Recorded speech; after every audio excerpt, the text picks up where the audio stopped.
So when this movie was first proposed, people would say, "Whoa, it's based on a Kurt Vonnegut novel. It must be pretty good." But Slapstick of Another Kind ranks as one of the most despised and what they call unnecessary movies of the modern era. Now, it came out in 1984 and it was a comic science fiction film. Get this, starring Jerry Lewis, Madeline Kahn, and the late Marty Feldman. It was filmed in '82 and released in March '84 by both the S. Paul Company, Serendipity Interpretive Releasing Company, and International Film Marketing. The film was written and directed by Stephen Paul and is based on a movie Slapstick, came out in '76 by Vonnegut.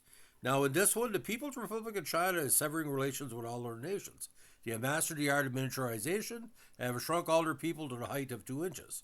The ambassador of China, Ah Fong, announces during a press conference that it is the key to all knowledge can be found from twins. Caleb Swain and his wife Letita are called the most beautiful of all the beautiful people by the press. However, when Letita gives birth to twins who are called monsters, the family doctor, Dr. Frankenstein, informs the parents that the twins won't live more than a few months. The Swains decide to allow the twins to live their short life in a mansion, staffed with servants, including Sylvester. This is the plot, ladies and gentlemen. 15 years later, the twins are still alive. They have large heads and appear to be mentally disabled. Their parents, who have not seen them in all those years, receive a visit from the former Chinese ambassador, who informs them that their children are geniuses who can solve the world's problems. Along with the President of the United States, the parents pay the children a visit. They reveal themselves to be well behaved and intelligent, explain that they behave stupid around their servants because they were simply emulating them.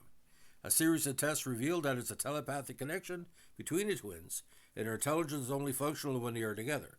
Furthermore, when their heads are touching, they reach a level of intelligence that has never been surpassed. Fearful that incest may be prevalent, the parents separate the two.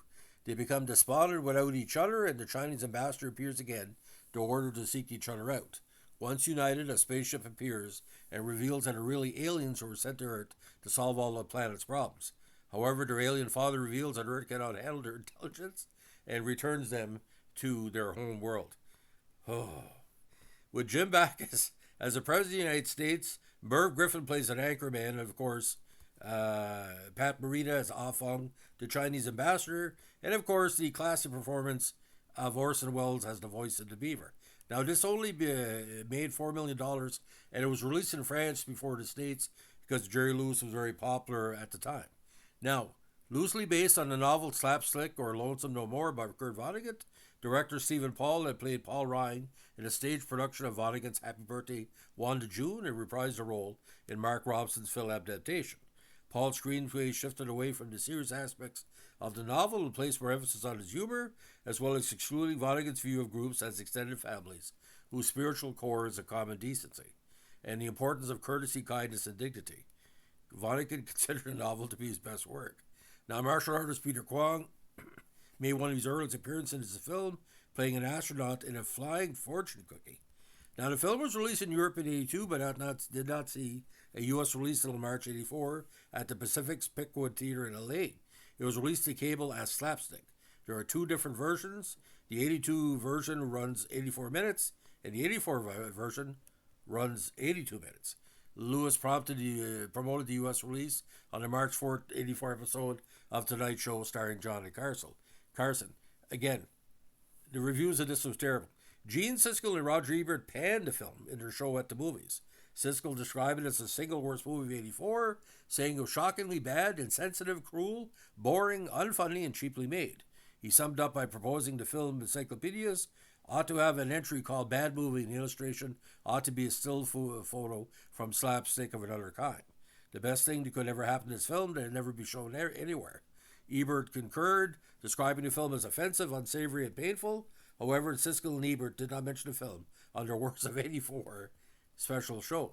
In At Millennium's End, New Essays in a World of Work on the work of Kurt Vonnegut, Kevin Link Alexander Boone said the film circumvents editing, that it's intelligent about Vonnegut's fiction, and that it's one of the worst adaptations of his work. Leonard Maltin praised the performance of Lewis and Sam Fuller, but described the film as appalling. Lewis was nominated for the Golden Raspberry for Worst Actor for his role in this film. Now, Nathan Rabin, writing for the AV Club, called the film a crass violation of everything Vonnegut stood for. So, again, if you can seek this out, please do so, but be prepared. It not only sucks and blows, which, of course, according to Leap and Land, is physically impossible, but you know where I'm coming from. Slapstick for another kind. If you like what we're doing here on our profile of strange movies, give us a like, comment, subscribe, or share. I got nothing against Jerry Lewis, but this movie was terrible. Have a good one. Bye.